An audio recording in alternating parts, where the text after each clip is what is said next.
generational connection that needs to be bonded in our communities. And then in losing that, we have youth that are going wayward because, again, they see no leadership from the elders, and the elders see no sense in the purpose for the youth, so they're getting lost in that mix. And so we have right now a generation that needs guidance but don't know where to get it from, and an older generation who needs the future but don't know how to provide for it in terms of pouring into others. So definitely something we want to touch base with you about, Taj, and talk about, because we need the future, we need those who can stand in the gap, and we need the elders and the youth to work together to bring forth that intergenerational bridge to a space that we can have a common conversation of how we create building and strong communities. And I'm excited to have a guest in the studio, which Taj is going to take a minute to interview, my good friend Rashaad Lambert. I'm going to let Taj give the intro on Rashaad, but he's been a good friend of mine for several years, doing some outstanding things, and he's going to share with you those things that he's doing. But first and foremost, man, thanks for being in the studio, man. Man, thank you for having me. Thank you for having me. Oh, you're welcome. You're welcome. Taj, give an intro to our listeners about Rashaad Lambert and talk about all the great work that he's doing. All right, well, if I read his bio, all I can say is boss. That's the first thing that comes to mind. First and foremost, Rashaad, we met a couple years ago when we actually partnered up, and I took some of my young men to the Million Man March 20th anniversary. So that was our first engagement. So it's a pleasure to get reconnected with you, man. Yeah, absolutely, That's an outstanding thing. Yeah, so have you. So have you, man. Hey, man, we got to do this thing together, man. I mean, we got to. Yeah. Yeah, we need more of us. Yeah. You know? It's up to us, man. Yeah, exactly. It's up to us. Well, quickly, just go through your bio. You're an entrepreneur, a philanthropist, and also a strategist. Founder of Sporty Marketing Group, West Philadelphia native, West Philadelphia born and raised. On the playground where you spend most of your days. Definitely spend most of my days in the playground. Absolutely. Oh, man. But anyway, seriously though, founder of Sporty Marketing Group, who has worked with Uber, JetSmarter, Adidas, Forbes, the NBA, and the NFL, as well as multi-million-dollar companies as Villa, Club Corp, and Pink Label Beauty. He is also the founder of Lambert Legacy Charities, a 501c3 nonprofit organization that has served over 10,000 people using experiential philanthropy and efforts to elevate, evaluate deep poverty in Southwest Philadelphia. So, quickly, man, I just want you to touch on some of the things that you have been able to do so far over the couple of years, but more importantly, like we just talked about as men, how important it is to you to be that example and basically lead the way for the youth that's coming behind us. It's always really interesting when to hear people read my bio, because I feel like a lot of that stuff that's in my bio is more so about like my work career, about the work that I've done, and it's not necessarily like my what my focus is all the time, because that's all like the corporate stuff. That's what I've done for my clients, but a lot of my community work is the stuff that I don't really talk about that much, and that's because that's not really why I'm doing it. I'm not doing it to get accolades or like to get credit for it or anything like that. I'm more so doing it because, just like you said, it's like necessary work. So with like the chess club that I had, that I don't even think I've ever talked about that. But with like the chess club that I had in West Philly at the library before they closed it down for renovations, that was something that was just by word of mouth. It was through people who were in the neighborhood who would come and want to learn how to play chess. It wasn't anything that I was doing to try to like gain notoriety for it. I have a farm in West Philadelphia. It's in a community farm that I partner with an organization called the Urban Tree Connection, and that I think it was just on the news maybe 3 weeks ago, but people didn't even know it existed really until then, because again, it's not these are things that are like necessary to be done, but it's not necessarily something that I'm trying to promote. Other than, please come to come to Neighborhood Foods Farm and buy all your fresh produce. But outside of that, it's not people. Yeah, people didn't know that I was connected to it, because I was really trying to focus on getting people there, not making them come to see me or come because it's because I'm affiliated with it, but just come because you care about your health and your wellness and things of that nature. So you said speak about some of the programs. Mainly because I know that you do a lot in the community. Like you said, reading your bio, it doesn't touch on the multitudes that you really do that impact.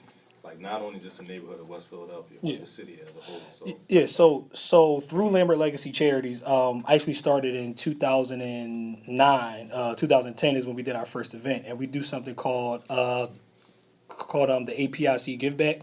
It's the annual Philadelphia Intercommunal Give Back, where we started in West Philly because that's where I'm from, but we travel around to different communities in the city to recreation centers where we basically, we provide free clothing, hot meals. I think you've been there before, Yeah, Jeff. yeah. Free clothing, hot meals. We provide a free concert. And why we do hot meals instead of just giving out canned goods, because a lot of people give out canned goods. There's nothing wrong with that. Right. But what I've noticed is that like most of the people who came to our first year, they didn't have a kitchen. They didn't have anywhere to cook this stuff, and they're carrying big boxes and bags of canned goods, and that's not nothing that's really helpful. So we at least try to provide something for that day, or where they know they can come bring their families and like enjoy. It's usually done around the Christmas holiday season, but it's a non-denominational event. You don't have to to be a part of like the Christmas celebration to come celebrate with that. So in building the community work that you do, what's the genesis of that? What got you started with that? Because you do a lot in the communities, and then you also you do a lot behind the scenes, and people don't know how deep your tentacles stretch in terms of embracing the city. What got you started in caring for the city and this type of community work as a whole? My mom. It really was just my mother. Sums it Like, right there. yeah. I mean, that's really what it was. I didn't really have a choice at first. So how I started to give back, and this is kind of like I'll give you the short version because we don't hear. So how I started to give back was when I was maybe 9 or 10. My mom used to take me to this thing every Tuesday. It was called Feast Incarnate, where this church in University Lutheran Church would bring people in who were infected and I think they were affected by AIDS and HIV, so like their families and everything, and they would bring them in and like feed them and give Bible study and everything like that. And I was doing that every Tuesday as a 10-year-old, from 10 until like 13 is when I was doing that. And of course, you become a teenager, you want to do your own thing. So I wasn't there every Tuesday anymore. But with those sort of things as your foundation, you can't shake that. You can't really lose like your want to like help other people and like to service other people. And I was just there as a volunteer, and I volunteer in like a lot of other ways, like through City Year and through different organizations that I work with. Yeah, so through different or for a very short time. Shout out to the people at City Year who I was there with. And my red Tims though. Shout out to my red Tims. I think I still got my red Tims. You still got your red Tims? Yeah. I still got those. That's right. But through stuff like that is where I kind of wanted to do something a little different, where I looked at what was going on and what was already being done, and I was trying to figure out how I could do something that was not necessarily better, but kind of like a pivot, where I could put my own spin on it. So I wanted to add music, and I wanted to provide a story. So when I say that we're giving away free clothes, when I see most like clothing giveaways, people go and there's like trash bags of clothes and people are digging out of bags. Well, that hurts people's pride, and that's kind of disrespectful. So first my idea was, okay, well, let's try to put them on a table or something. And then I was like, well, what if they walked in and they could shop at like they were in a store?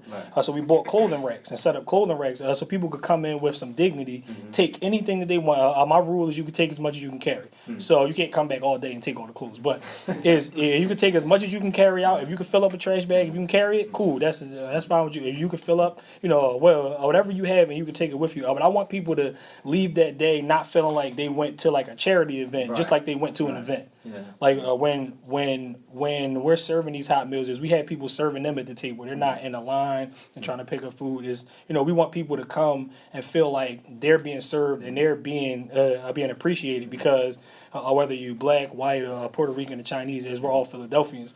And because this is the city that I'm from, of course I want to branch out and do things outside of here, but I got to take care of home first. Yeah. So in all of that, basically what you're doing for the community is building up their own dignity and their own self-respect, because that's something that I've actually never heard before, is people who are not just doing charity events, but are doing it in such a way that it makes them stronger as a person. So how did you think to start build or incorporating that strength building and morality building into your works? Well, people who like feel better do better.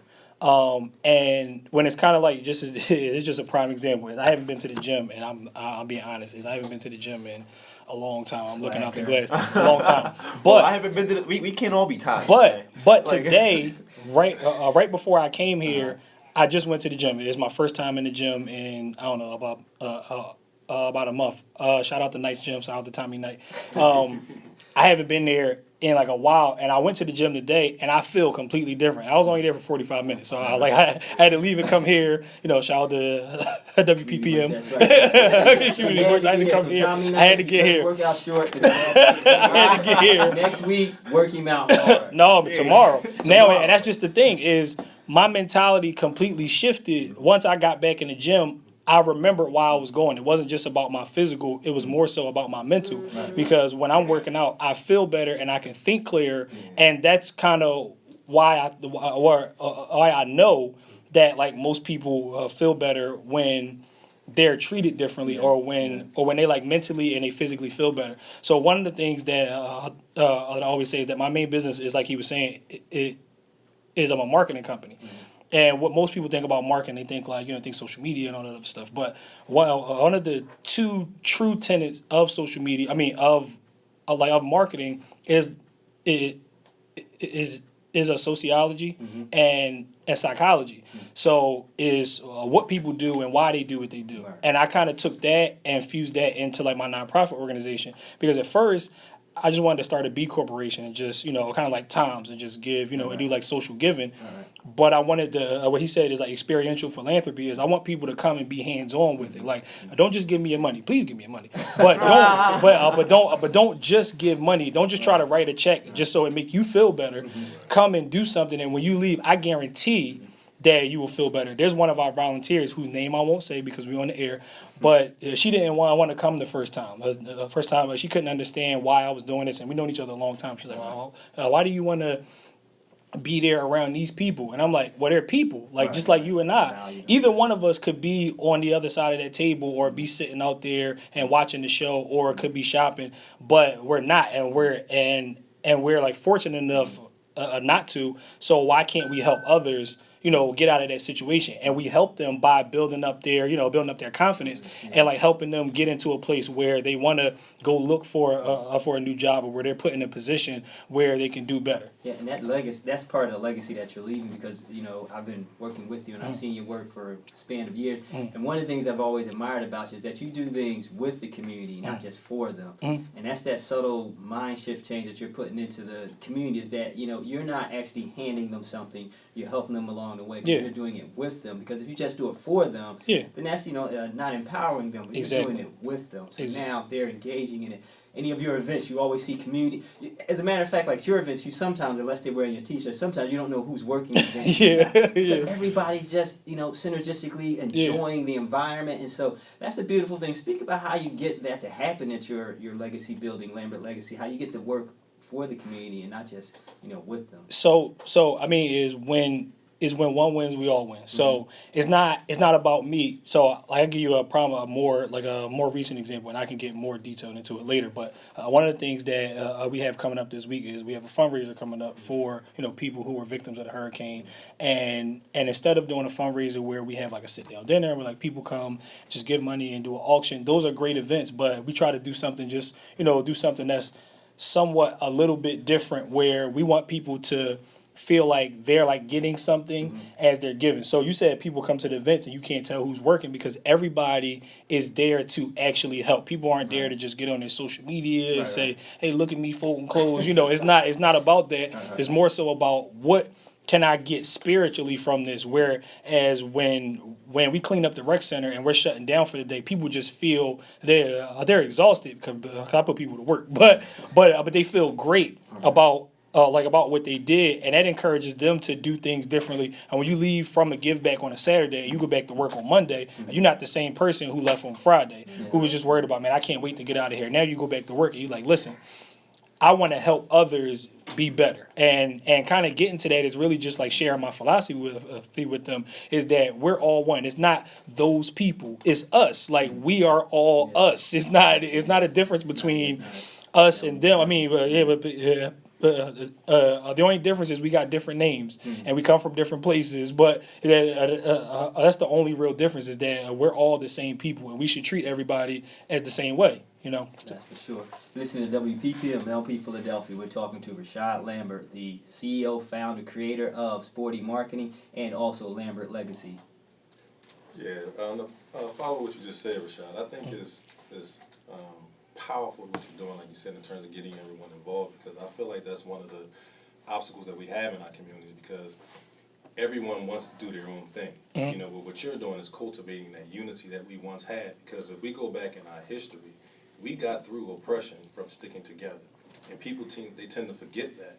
And everybody wants to kind of turn a deaf ear or look the other way. But the things you're doing is actually cultivating that unity, which I think is very important. So also what I like to say is that I've noticed that the millennials, you know, your generation, there's a lot of you guys really out here doing things in the community, more so than maybe the generation that came before you. Why do you think that is, that you guys seem to be a little more in tune with what to do in terms of the community? Why do you think that is? So I think that, and this could be, I mean, it could be like for many different reasons, but I'll say my personal reason is that a lot of the things that were going on in the community, or people from our community, our mindset changed because there was a shift where our goal before was to get to the bag, as Joy said, and then move out and never come back. Or to get the bag, and we look at the hood as like, no, I gotta leave all of that behind, all of them, those people. And once you get to you get a college degree or you get a good job and everything, then you start to look down at them, and you don't look at it as a us thing, a thing anymore. And I feel like my mindset never changed from us. Like, I still have the same friends who I had when I was growing up. Now, we might all be into different things, and they might call me like a corporate spit and stuff like that. But that's just their way of like showing love, because they respect what I've done and they know where I came from, and they know that I'm not doing better than anybody else, but I'm trying my best to make sure that we're all doing better at some point. And I think that, like, as a millennial generation, we saw we saw our old heads, Philly slang. We saw our old heads leave the hood and never come back to the hood and never bring back any resources, or they were like encouraging us to do things that we shouldn't have done. Real old heads don't do that. Real old heads tell you that. Because when you say that, that I always say that because I've even had discussions and sometimes debates with a lot of old heads, because they'll say, you guys wouldn't have what you have if it wasn't for us. And I would come back and say, what did you leave us? Because honestly, the old heads before us didn't really leave us at all. You know, because they liberated us, but they didn't leave us the fruits of that liberation. Exactly. And it was more so like we watched them and learned how to survive, but again, they didn't leave us anything tangible. So the generations that are coming up now, like yourself, you guys, like Jeff said, the legacy that you're leaving behind and what you're showing them is more so like, I could buy you a fish sandwich, or I could teach you how to fish. The things you're doing, you're teaching people how to fish. So together as a community, you can rise. So that's what I was kind of alluding to. Like, I can appreciate that change in the mindset with you millennials, because you are leaving something behind for those that are coming behind. So another thing about that is what I wanted to touch on is that mindset of it's always us. So first, it is always us, and I feel like we're hearing that more and more in our music now. In the music that I would say from the 2010s on, especially in hip hop, it's been more us mindset. I got to get all of my people out. You know, and how me and especially my best friend, me, how Hunt and Darius are, it's always been us. Like if I get on, putting you on, and I'm helping everybody else out. It's no longer when I get on, I'm out and that's it. So do you find a change in that in just music, and or is it that like a mindset that you think has come with the later on generations, and how do you help cultivate that in your work? Well, I'll keep it home team again. Keep it Philly, keep it home team, and I'll speak about my friend, client, business partner / Chill Moody. Right, Chill Moody is like the Philadelphia music ambassador, and how he became the Philadelphia music ambassador is because we are in Philadelphia. We are a major city. We've had the draft, we've had the Pope visit, we've had the Forbes conference. Like, we're not Smallville, as his words is. We're not Smallville. Him and Jason Berger. They always say, this is not Smallville. You don't have to leave Philly to get on. Most people, when they're trying to get on, they say, "Man, I gotta go to New York, or I gotta go to L.A., or the most popular place is you gotta go to Atlanta, because everybody feels like they gotta go to Atlanta and lean with it, rock with it, and that's how they get on, right?" But Oh my but the thing about it is what he's saying is right. Is that what if somebody like a Chill or like a Meek or like people who were prominent in Philadelphia left Philly to get on? Then how does that leave the next generation? It leaves nothing behind, just like you said. It leaves absolutely nothing behind, and that continues that same mindset of Philly is nothing and we can't make it from here. And what you hear in the music is, I kind of disagree that, like, I don't think they really did liberate us, this previous generation. I think that like that the shift was what the shift really came from is that we had to watch them from afar. They weren't teaching us anything. The way you said is we had to watch what was going on from afar. We couldn't get questions in, and we couldn't access them because they were gone. They crossed the main line. Also more like a they. So it's like a sit down. This is grown man talk. Yeah, It was a whole lot of that going on. Sit down, grown man talk, and we never learned go to how the kids' speak like a table, grown stay in the man child's place. because of that. Yeah, so exactly. Then how do you think we managed to teach ourselves?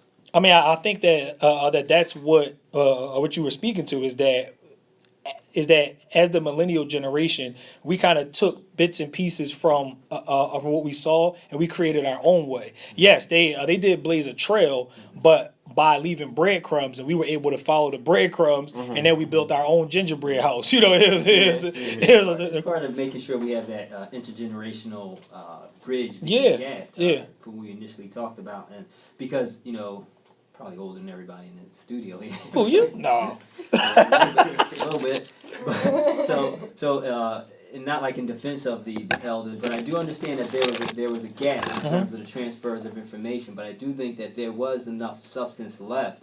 But what really came into play is that the challenge that the millennials have with the understanding of the foundation that was laid, that's where some of the tension is at. Yeah. And now we have to have a dialogue to understand that you're taking on the mantle of what we laid down, but sometimes history is lost. And so what was relevant for me may not be relevant for you because you see it through a different lens, but we have to understand it's still the same. So we have to come to that space, and you're doing a great job in building that space together. Let me share with you this one quote. It says, it's not about ideas, it's about making ideas happen. That's what you do. Speak about that as you're bridging that gap, as you're bringing that ideas and making them happen to both the young and the old, because again, you do phenomenal work with your marketing, with your Lambert Legacies.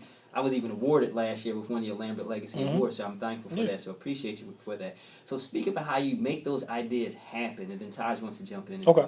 So, I can give an example. I'm big on examples because the same thing is we didn't have many examples, so I try to provide them. So, I think I started speaking about the fundraiser this week. So how that came about is my mom, who is my conscience, and she's always keeping me on track. I started watching mom, love you. Started watching the news and seeing what was happening with the hurricanes, and I looked at my schedule and I'm like, I can't go to Houston. I want to go to Houston, but I can't. I want to go to Puerto Rico. I want to go to these places and be boots on the ground, but I can't. So what can I do? Okay, and like I said, I'm not doing better than anybody else. It's just like having a job, except I work for myself. So I'm like, well, what can I do? I didn't want to be another GoFundMe. I didn't want to be another person who was asking for for money and possibly making people forcing people give money that they don't have. So I wanted to create an experience that's affordable, that they could come out and that they can actually be able to, be a part of like the donation process, help us raise money, and still get something in return. I partner with Movie Tavern and with the 20th Century Fox, and they're giving us like a pre-screening of like the Kingsman movie. Okay. So we put together a package and made it so people donate, and for their donation they get their movie ticket, their food, they get their popcorn and beverage. All that stuff is covered all in one thing, and now they've done something good and they get something in return, even though it technically didn't really cost them anything because their donation was going directly. All the proceeds are going directly to. So it's no operational. There's no administrative cost. It's like 100% of the proceeds that they're giving us is going directly to families in need, and that came from those ideas become real by me trying to solve problems. I'm a problem solver. So I try to. People come to me with problems all the time. Shout out to my clients. I love y'all. But there's a lot of shout outs.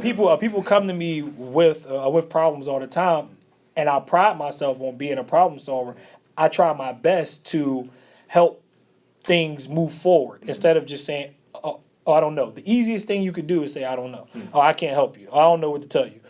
That's most people. Most people's common thing is, oh, look, I don't know what to tell you. I did my best. No, my thing is, when my best is not good enough, I'm going to do more.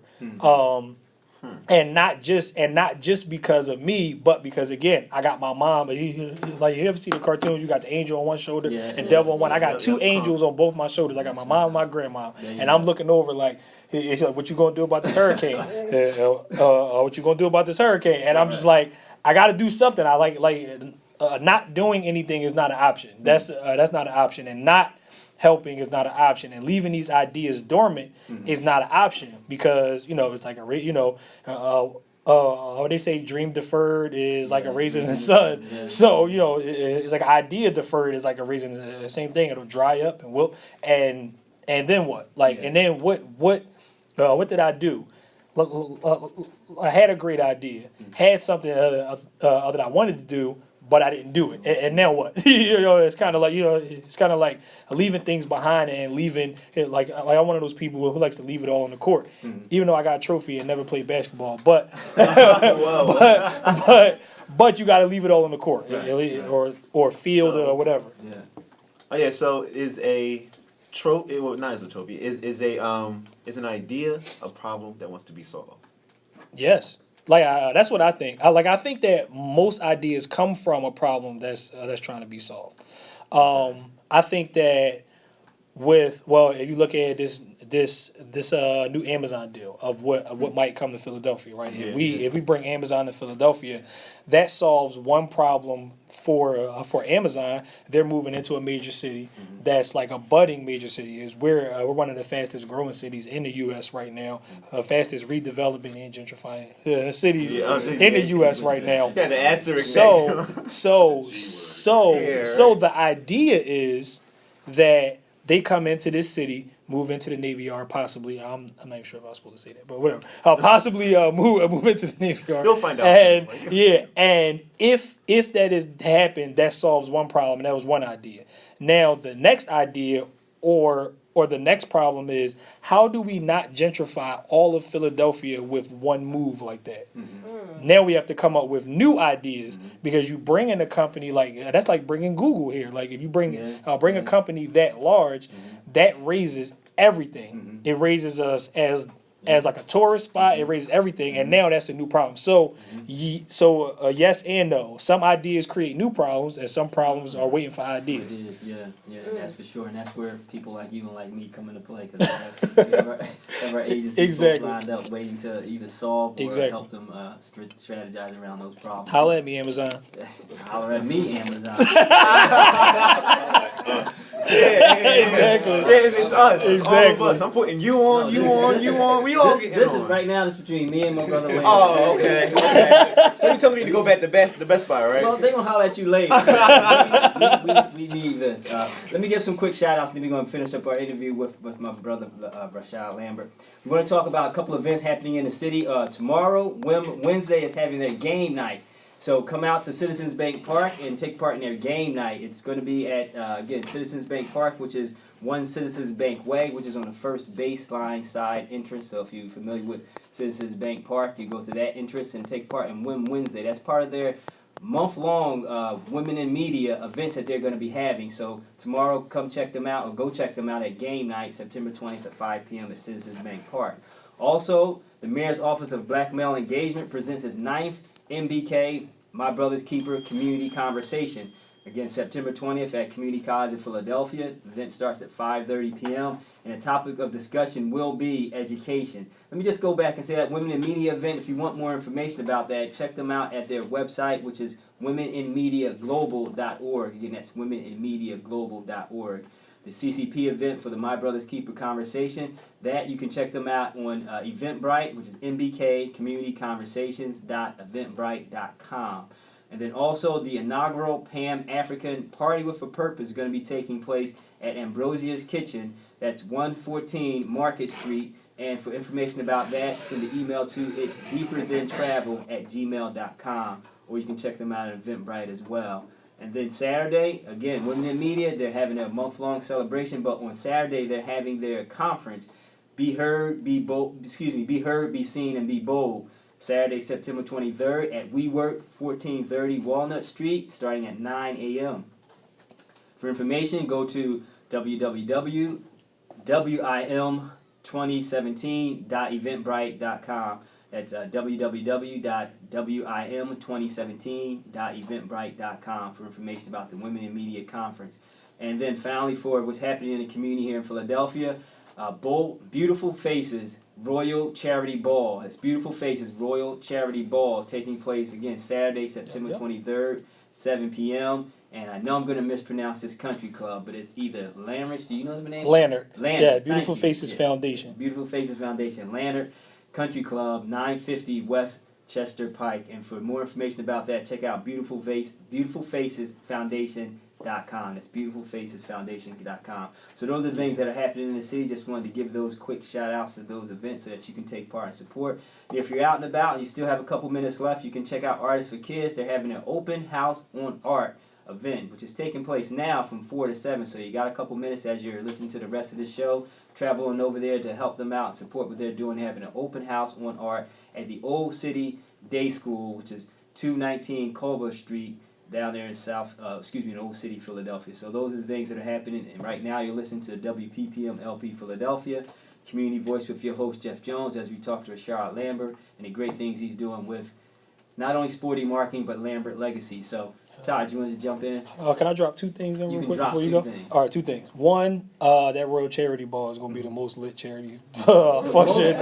Most lit charity function. You want to have a most lit charity function. It's going to be so gowns lit. and tuxedos. It's going to be so lit.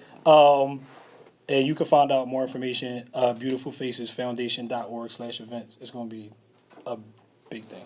The other thing is that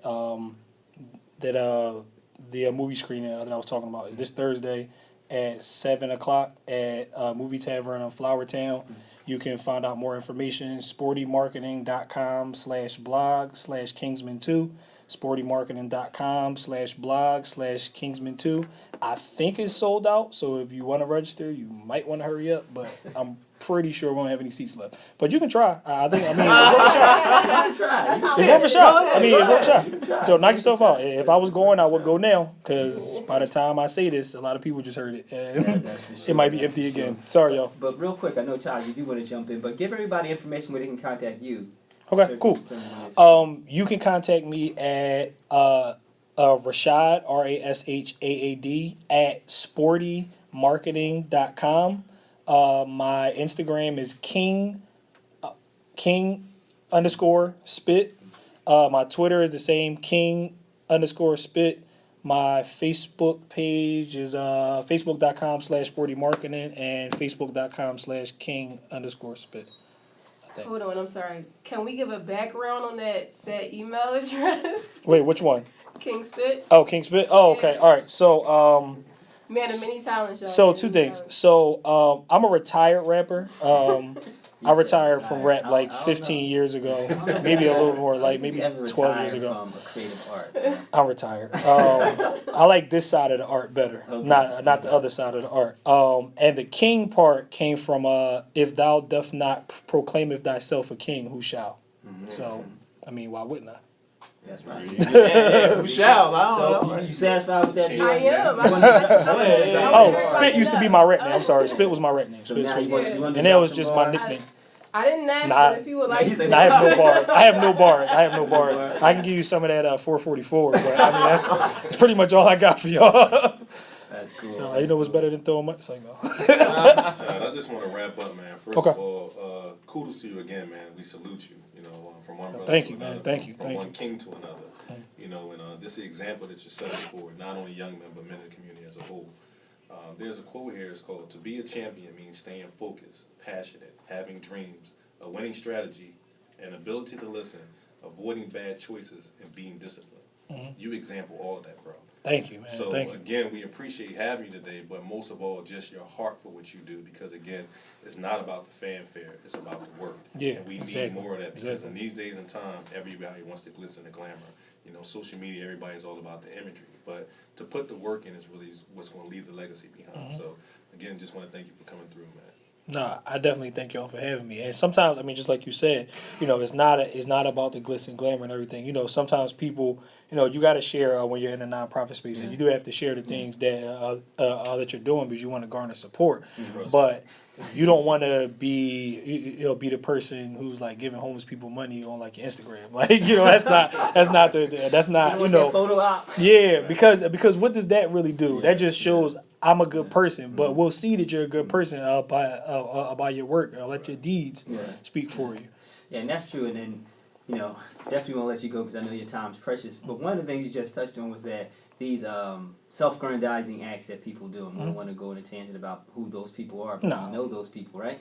But speak to real quick about how that's not important for you to be seen, because again, a lot of things you do is in the background, but yet it's so powerful when it comes to the forefront that you're making a difference in the city. And just real quick, because you mentioned it, and for me, it's just like it's a passion of mine to see someone who's really doing the work behind the scenes and give them a chance to share with people why they do what they do. And I know you said, of course, it's because your mom's, but what's the secret sauce for you in that? Man, Chick-fil-A sauce. But no, seriously. I hate when it's Sunday. I was like, sauce, man. Man, it just made me hungry. Man, what time is it? They close like but no, seriously. You just worked out too, so But what I really think it is that I was fortunate enough to be seen at like an early age, and I got a taste of like the limelight, so to speak, of like the fame, and I realized that if there's nothing behind that, then everything will collapse.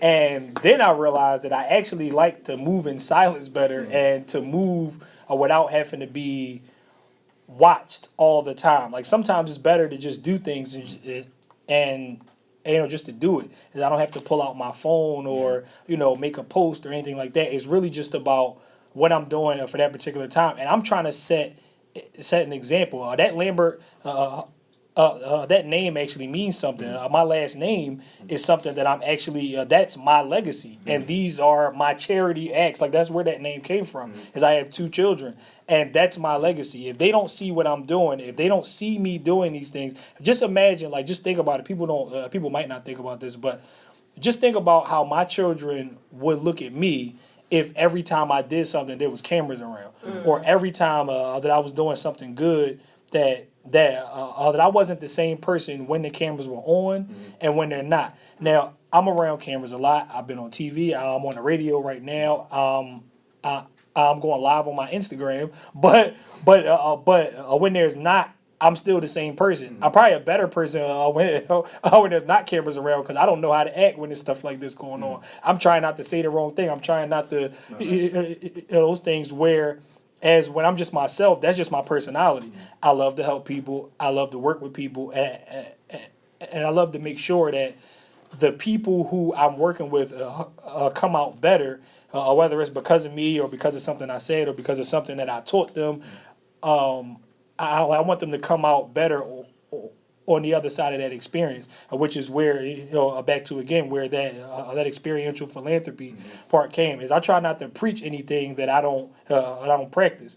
So even with I have a program that I do that I teach entrepreneurship, where because I'm an entrepreneur, I can't teach anything that I don't really know. Being an adjunct professor at Cheney, I'm only teaching things that I know. If they tried to give me a class, if they say, "Look, we need you to teach statistics," I struggle through statistics, so I can't teach that. I'm not trying to tell anybody anything that I don't know or try to be something that I'm not because of what everybody else is doing. I can be myself better when I'm not worried about the opinions of other people, if that makes any sense. That makes a lot of sense. And again, man, we took a little bit extra more of your time, but thanks for sharing. No problem at all. Thank you for having me. Road Charity Ball this Saturday. See you. and get them tickets and Kingsman 2 Thursday at a movie tavern on Flowertown. Shout out to all the sponsors. Cerebellum H2O. I don't know if you're watching live. You can see Cerebellum H2O. And Nice Things Music. Shout out to Jason Berger and bodybuilders, Auto Body, all the sponsors. Thank y'all for helping us help other people. People who see the vision. He gonna have a show thanking his sponsors on my show. No, we owe y'all some money. My bad, we owe y'all some money. All right. Man. All right. But good I deal. got a ticket for you now. I got a ticket. There you Come go. through. It's all good. It's all worlds all better. It's all now. even now. We all even now. worlds all better now. But seriously, bro, we're gonna have you back on. But we thank you for your time Thank and you. appreciate all the great work that you're doing, man. You gonna hang around for a little bit? Sure. All right, cool. So again, that was Rashaad Lambert from Sporty Marketing, and also Lambert Legacy is doing some great things in the city, and that's why we bring you these people so that you can be able to support them and understand the depth of the work that they're doing, the sincerity of which they're doing it. We got a brother in the studio who's doing some amazing things himself, part of our own team, Taj Murdoch. What's up, my good brother? Hey, Talk man. about Men of Courage and what you doing, my man. Man, like I said earlier, is it on? You should be. Okay. Go ahead. Yeah. There you Yeah. go. All right, there we go. Okay. Like I said at the Can't top hold of the yourself show. out. Like I said at the top of the show, Jeff, I'm extremely excited about this year, alone and what we have projected. Like I said, we have the play this weekend, the 74 Seconds of Judgment. On the 30th, we'll actually have our Bridging the Gap, bridging the gap between the youth and the law enforcement. The following week, we're actually doing a documentary called Broken on All Sides. And with that is based in Philadelphia, and what it deals with is the school to prison pipeline. Because one of the messages I like to get across to our youth is that you have to realize a lot of schools now is just business. We don't have a lot of teachers. Like when we were growing up, we had teachers that really cared. Now the schools are just pretty much trying to keep their numbers up because they want to keep the funds coming in. Right. But on the flip side, they're funneling $40+ million into new prisons. So this documentary is very provocative because it talks about that, but it also goes into the prison system in Philadelphia. And I'm not doing this to scare the children, the young men rather, but to awaken them to what the reality really is. Before we get into the goal setting, and our vision board workshop, things of that nature, because I want them to know what life really has for them. In terms of if you make the right decisions or if you don't make the right decisions. So as far as that critical thinking piece, we deal with a lot of that. Because like I tell them, for a black man, in particular a young black man, your decision making can affect a moment or a lifetime. Nobody on death row said, today, you know what, I'm going to death row. You make a decision and that becomes your consequence. So we're dealing with shaping a lot of the way that they're thinking. Talk about how you help the young men make those decisions, because sometimes it's in a split moment. And I know with Men of Courage and Team Inc. and the other work that you're doing with the youth and young men in the community, you help them to make those split moment decisions, not necessarily accurately, but better. Well, a lot of it, Jeff, comes from my own experiences. Like I tell people, even I'll be honest and be transparent. Rashaad, when we did the made man thing, I had to check myself because I found myself in a room with successful black men, and everybody's going around and introducing themselves. Shout out to Taj and Rashaad, made man in Philadelphia. Thank you. But honestly, bro, my success is not what made me the man I am today. It's my failure that made me who I am today. Rashaad touched on it where early in life he experienced the lights and the camera. Like, I was a quote-unquote celebrity barber throughout my 20s up to in my 30s. So I traveled the country and traveled the world with elite individuals. I'm talking about Hall of Fame ball players, everything. So, but that success had me at a different mindset, and I never dealt with a lot of things that were at my core. So it was at the age of 34 when I found myself incarcerated and losing everything that it started to be the images that a lot of young men, even today, what you see in men is typically what we're taught, and even earlier we talked about our old heads, what they showed us. All I was told as a man is nice car, pocket full of money, hands full of women. It was about the status quo.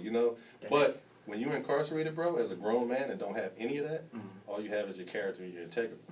So I talk about these things with the young men where I go full circle with what I've experienced in life, but also losing it all and what that did for me. So that kind of hits home with them when they hear those things, but that's where I try to deal with the character more so than anything, and I say that success with no development is nothing. Because we have million multi-millionaires that are miserable because they never developed. The success comes so fast, but they never develop, and that's why they crumble. So I'm humbled at this point that even as God is opening doors for me, I've experienced that already, so I'm not built on that. Like, I'm not doing it for that. I mainly want to build up these young men to be successful.